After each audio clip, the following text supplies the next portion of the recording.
கோழைக்கு தினம் தினம் சாவு, வீரனுக்கு ஒரு நாள் சாவு. அந்த பாணியில தான் நான் போயிட்டு இருக்கேன்.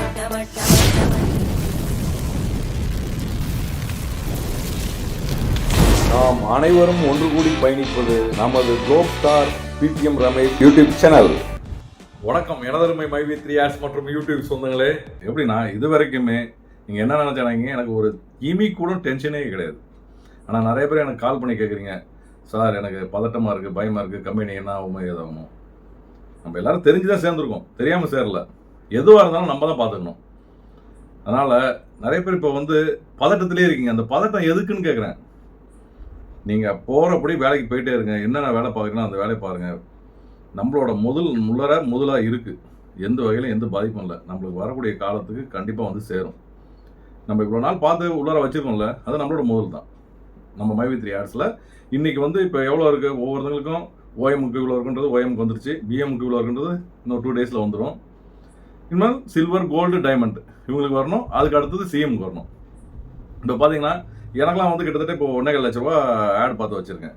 இப்போ அவங்க ஃபஸ்ட்டு பேமெண்ட் போட்டாலுமே நான் பிப்ரவரி பார்த்தது, மார்ச்சில் கொடுத்தது 23,500 நான் பார்த்த பேமெண்ட்டு அது இருக்குது. இதனால் இப்படி ஒவ்வொன்றும் நம்ம தான் ஏர்ன் பண்ணி வச்சிட்ருக்கோம். அதனால் எந்த டென்ஷனும் வேண்டாம். இப்போ உங்களுக்கு இப்போ என்ன பிரச்சனை? சொன்ன தேதியில் பணம் வரல, ரைட்டு. இப்போ நேற்று பார்த்தீங்கன்னா எம்டி சார் புதன்கிழமை புதன் வேலை வந்துடுவாங்க. நேற்று நான் ஒரு வீடியோ போட்டதில் என்கிட்ட கேட்டு ஒரு 2 பேர் பேசினாங்க. ஒருத்தவங்க ஆந்திராவில் பேசினாங்க, இன்னொருத்தவங்க நம்ம தமிழ்நாடு தான், எந்த ஊருக்கு கூட நான் கேட்கல. இந்த வீடியோ போட்டு என்னங்க சார் நீங்கள் கம்பெனிக்கு அகென்ஸ்டாக போட்ட மாதிரி இருக்குது அப்படின்னாங்க.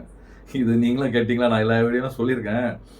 இப்போ எனக்கு பார்ட்னராக யாரும் கிடையாதுங்க. அதாவது ஒரு வீடியோ போடுறதுக்கு, கேமரா பிடிக்கிறதுக்கோ, எடிட் பண்ணுறதுக்கோ, இதுமாதிரி எதுக்குமே எனக்கு ஆள் கிடையாது. எல்லாமே ஸ்டாண்டு என்ன நம்பி தான் நான் வாழ்ந்துட்டுருக்கேன்.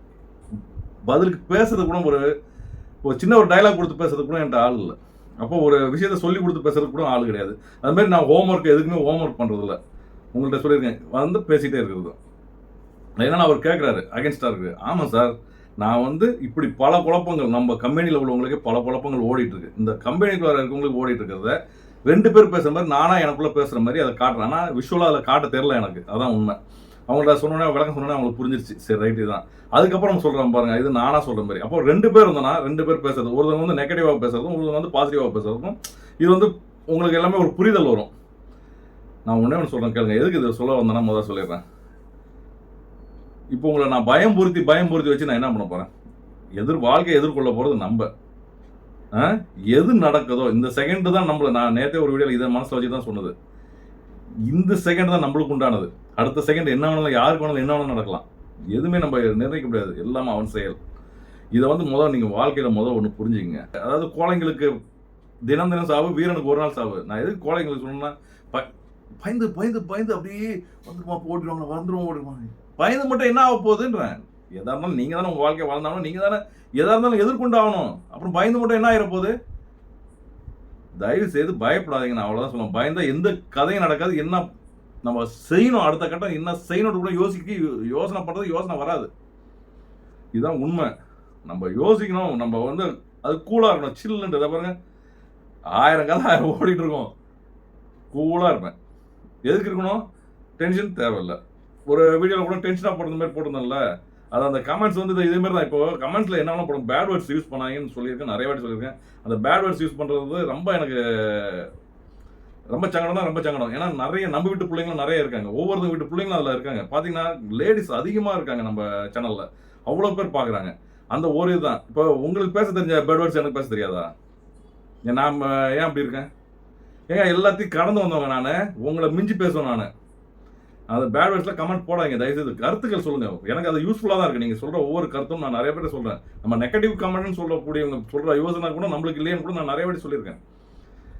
2 கோணத்தில் நம்ம ஒரு வாழ்க்கையில் 2 கோணத்துலையும் யோசிக்கணும். அது தப்பே கிடையாது. எனக்கு அது ரொம்ப பிடிச்சது நீங்கள் எங்கள் தரப்பில் தான் நாங்கள் நெகட்டிவாக சொல்ல பாருங்க, அந்த நெகட்டிவ் கமெண்ட். அதனால் நான் வரவேற்கிறேன் கமெண்ட்ஸை. எனக்கு ரொம்ப ஆசையாக அள்ளி சாப்பிட்ற மாதிரி, நான் ஒரு பிடிச்ச பொருள் அள்ளி சாப்பிட்ற மாதிரி கமெண்ட்ஸ் நான் வரவேற்கிறேன்.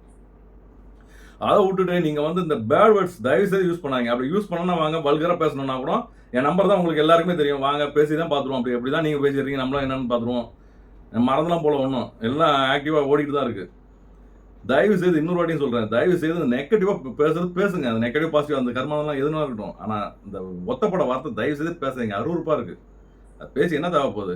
டாய் ஓய் வளர்ப்பு சரியில்லைன்னு தாங்க தோணும். அதெல்லாம் நீங்கள் பேசுறது உங்கள் வளர்ப்பு சரியில்லைன்னு உங்கள் பிறப்பே யோசிக்க வேண்டிய சூழ்நிலை வந்து தள்ளாதீங்க. நீங்கள் என்னதான் ஃபேக் ஐடியா வச்சுருந்தாலும் ஆப்ரேட் பண்ணுறது நீங்கள் தானே. உங்கள் மனசாட்சி குத்தம் கொடுங்க. ஒரு வார்த்தை சொன்னால் உங்களை தானே குத்தம். அருவருப்பு கூட்டாதீங்க. உங்கள் வாழ்க்கை நீங்கள் கெடுத்து உங்கள் அப்பா அம்மா வரைக்கும் அது அது கொண்டு போய் சேர்க்கும். அது நாளைக்கு உங்கள் பிள்ளைங்களுக்கு நீங்கள் என்ன சேர்த்து வைக்கிறீங்கன்னா அந்த பேர்ட் வேர்ட்ஸ் தான் வந்து சேரும். சரி அதை விடுங்க. அந்த இதை விட்டு நான் வந்து டாபிக் மறந்துட்டேன். அப்புறம் இன்னொருத்தவங்க ஃபோன் பண்ணி சார் வந்து பேமெண்ட் வருமா வராதா அப்படின்னு கேட்டாங்க. வரும் சார். இப்போ என்ன உங்களுக்கு பிரச்சனை? நீங்கள் ஆக்சுவல் இல்லை சார் லோன்லாம் அவ்வளோ ப்ராப்ளம் இருக்குது சார். அதை விட பெரிய பிரச்சனை தான் எல்லாருமே சுற்றிட்டு இருக்கோம்.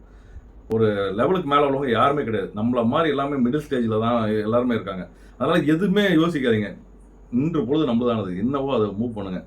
என்னதான் நடக்குதுன்னு பார்த்துருமே. என்னதான் நம்மளை மிஞ்சி போயிடும்னு நினைக்கிறீங்க? ஒன்றுமே நம்மளை மிஞ்சி போகாது. அப்புறம் ஒருத்தர் வந்து சொன்னாப்புல நம்ம அசோக் ஸ்ரீநிதி அவங்களோட வீடியோ பாருங்க அப்படின்னாங்க. அதுக்கு முன்னாடி முருகன்றவங்க ஒருத்தவங்க எனக்கு வந்து வீடியோ ஷேர் பண்ணி வச்சுருந்தாங்க. நான் பார்த்தேன். அந்த தம்பி உண்மையாலுமே ஒரு ஜென்யூன். எதுக்கு நான் சொல்கிறேன்னா, என்கிட்ட 2 வாட்டி அவங்க பேசியிருக்காங்க. அசோக் ஸ்ரீநிதி அவங்க பேர் 2 டைம்ஸ் என்கிட்ட பேசியிருக்காங்க. 2 டைம்ஸ் பேசியிருந்தாலும் சத்தியமாக நான் சொல்கிறேன், புள்ளனா அப்படி ஒரு பிள்ளை பேசணும். எதுக்கு நான் சொல்கிறேன்னா, மரியாதை. அவர் தப்பானவராக இருக்கட்டும், நல்லவராக இருக்கட்டும், கெட்டவராக இருக்கட்டும், அதை பற்றி எனக்கு அது அடுத்தது. அவரோட தன்மை எதில் நிற்குதுன்னா, அவர் மரியாதை கொடுத்து பேசுறாரு. ஒரு மனுஷனுக்கு மரியாதை கொடுத்து பேசுறேன்னா அவரை மிஞ்சிய ஆள் இல்லைன்னு நான் சொல்லுவேன். அப்படி ஒரு சத்தியமாக எனக்கு பிடிச்ச கேரக்டர். அது எனக்கு ரொம்ப பிடிச்ச கேரக்டர். அண்ணா அண்ணா அந்த வார்த்தை விட்ட லாஸ்ட் வரைக்குமே கிட்டத்தட்ட 2 வாட்டி அவர்கிட்ட பேசியிருக்கேன். ஒரு வார்த்தை கூட அவர் பிசுறுட்டு பேசல, இல்லைன்னா ஒரு இதாக பேசல. ரொம்ப சில்லுன்னு பேசுறாரு.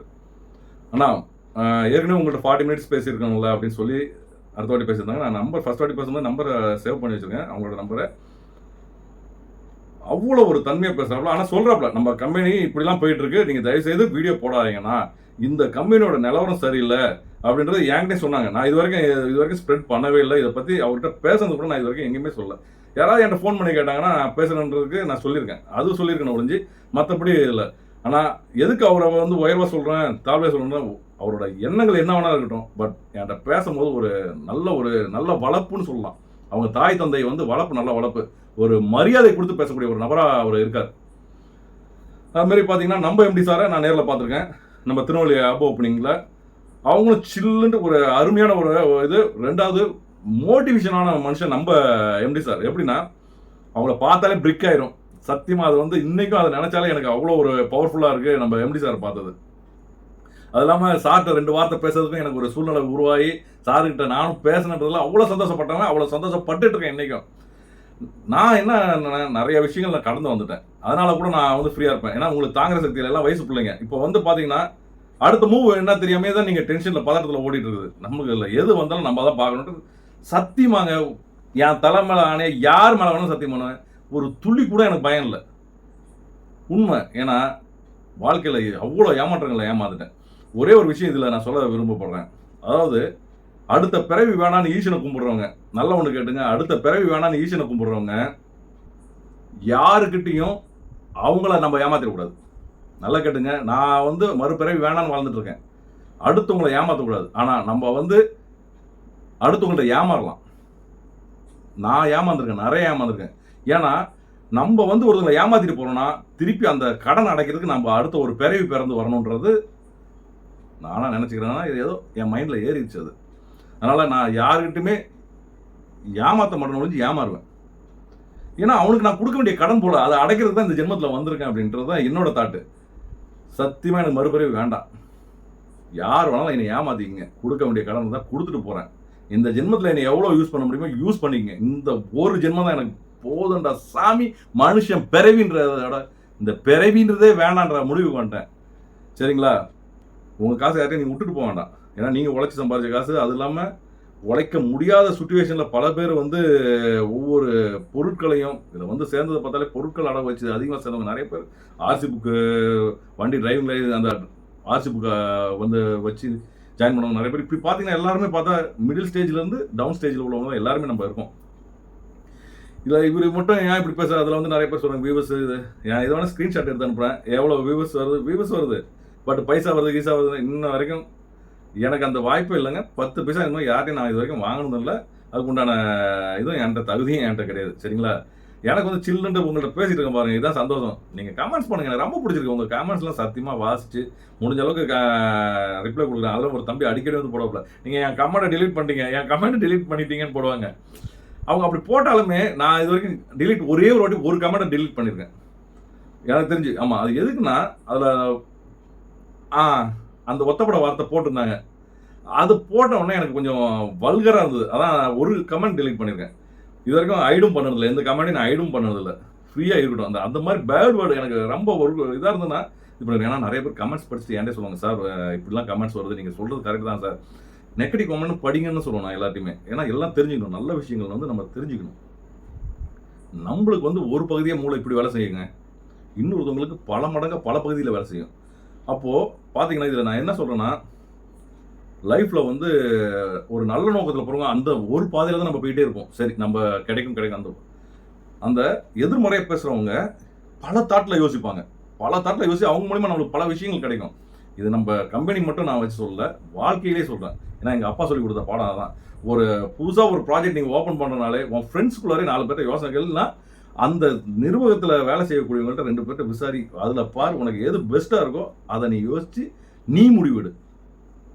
அவங்க பேச்சுப்படி போயிடாத. அதில் எது பெஸ்ட்டுன்னு பாரு, இல்லை அது எதுவுமே உனக்கு சாத்தியம் இல்லை அப்படின்னு விட்டுட்டு நீ அதுக்கப்புறம் இதில் எல்லாத்தையும் வச்சு கால்குலேட் பண்ணி நீ யோசின்னுவாங்க. உண்மையாக சொல்ல போனால் அதாங்க உண்மை. வாழ்க்கையில் வந்து எதுவுமே ஒன்று பார்த்துட்டோமா, அவர் ஒரு வீடியோ போட்டுருக்காரு, ஐயோ இவர் ஒரு வீடியோ போட்டுருக்காரு, ஐயோ என் வீடியோவை பார்த்துட்டு அதெல்லாம் வேலைக்காகாது. நீங்கள் யோசிங்க, 4 வீடியோ பார்க்குறீங்களா, இந்த 4 வீடியோவில் யார் பெஸ்ட்டு, சரி என்ன நடக்க போகுது, ரைட்டு வரட்டும், கம்பெனியே ஓடட்டும், அதுக்கப்புறம் அந்த டைமில் முடிவு எடுப்போம், என்ன பண்ணணுன்றது அந்த டைமில் முடிவு எடுப்போம். இப்போ ஏன் பயப்படுறீங்க? ஏங்க ஓடட்டுங்க, எவ்வளோ தூரம் ஓடிடும்? நம்மளாம் இங்கே தானே இருக்கோம். அவங்க தான் நம்ம எப்படி சார் தெளிவாக சொல்லியிருக்காங்கல்ல. நான் என்ன என் பொண்டாடி பிள்ளைங்கள்லாம் விட்டுட்டு ஒரு சுதந்திரமான வாழ்க்கையை விட்டுட்டு நான் வெளிநாட்டில் போய் என்னங்க பண்ண போகிறேன்? சத்தியமாக தாங்க உண்மை. அவங்க என்னதான் ஃபாரினில் பல லட்சம் கோடி கொண்டு போய் ஃபாரினில் வாழ்ந்தாலும் தான் சொந்த மண்ணில் வாழ்ந்த திருப்தி யாருக்குமே அடையாதுங்க. நான் வேணா இது சொல்கிற சத்தியம் பண்ணி, நம்ம என்ன ஊருக்கு என்ன போய் வந்தாலும் ஒரு வயசுக்கு அப்புறம் எல்லாருக்கும் என்ன தோணும்னா, என் சொந்த மண்ணில் நான் வாழணுன்றான்னு தான் தோணும் யாராக இருந்தாலும். அதையே விட்டுட்டு ஒருத்தங்க போகிறாங்கன்னா செத்ததுக்கு அர்த்தங்க அது. அது இப்படி யார் போவோம்? நம்ம எப்படி சார் என்ன சொன்னாங்க? அதெல்லாம் மைண்டில் வைங்க. அதனால் எதுவும் பயப்படாதீங்க. எது நடக்குதோ நன்றாகவே நடக்கும்ன்றதை நினைங்க. அதாவது யார் எதுவுமே மைண்டில் வைக்காதீங்க. நீங்கள் போயிடுங்க. இதில் பார்த்தீங்கன்னா நிறைய பேர் என் வீட்டிலே என் ஒய்ஃப் வேண்டாம்னு சொல்லி தான் நான் சேர்ந்தேன். அப்போ இப்போ சொல்லுவேன், நான் தான் சொன்னேன். இப்போ என்ன ஆகிப்போச்சு? எல்லாம் நல்லபடியாக நடக்கும், பாடுகிற கையில் பணம் வந்ததுக்கப்புறம் என்ன ஆச்சு நீ சொல்ல முடியுமா?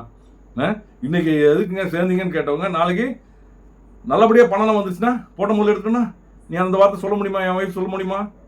அதுக்கு எதிர்மறை ஆயிரும். அப்போது ஓடிடுச்சுன்னா, கம்பெனி ஓடி போயிட்டாங்கன்னா நீ சொல்கிறது ரைட் ஆயிரும். அவன் முதல்ல யாரோ ஒரு சொல்கிறது சரியாக தானே ஆகும். எதையும் ஒன்று அனுபவிச்சு தானே ஆகணும். நம்ம வாழ்க்கையில் அனுபவிப்போம். நம்ம தான் பிறந்திருக்கோம், நம்ம வாழ்க்கை நம்ம தானே வாழணும். கமலஹாசன் சார் மாதிரி இருக்கலாம், ரஜினிகாந்த் மாதிரி சார் இருக்கலாம்னு முடிய வேணா வெட்டிக்கலாம். அவங்க மாதிரி வாழணும்னா அதுக்கு அவங்க எதுக்கு பிறக்கணும்? அவங்க தான் பிறந்துட்டாங்க, அவங்க வளர்ந்துட்டாங்க, அவங்களாவே இருக்கட்டும், நம்மளாவே இருப்போம், நம்ம வாழ்க்கை நம்ம வாழ்வோம் சிறப்பா. அது என்ன வந்தாலும் பார்ப்போங்க, எதுனாலும் ஃபேஸ் பண்ணுவோம். தில்லா இருங்க வாழ்க்கையில், என்னைக்குமே தில்ல யாராலும் இருங்க, தில்லா இருங்க. எதுக்கு சொல்கிறேன், நான் ஒரு பூனையை வந்து என்னதான் பார்த்தோன்னா அப்படியே புசுன்னு தடை விட்டுருக்கலாம், அடிச்சப்படம் ஓடிடும் அந்த பூனை.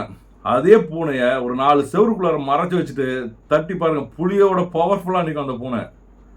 வாழ்க்கை அப்படிதான், ஓடுற வரைக்கும் நம்ம ஓடிட்டே இருப்போம். நின்று அடிச்சோன்னா தாங்காது, எந்த இதுவுமே தாங்காது. மக்கள் சக்தி பயங்கரமான சக்தி.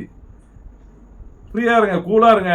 நடக்கும் போது பார்த்துக்கோங்க எதாக இருந்தாலும். இப்போ என்ன ஆயிர போகுது? ஒன்றும் ஆகாது, கூலாக இருங்க.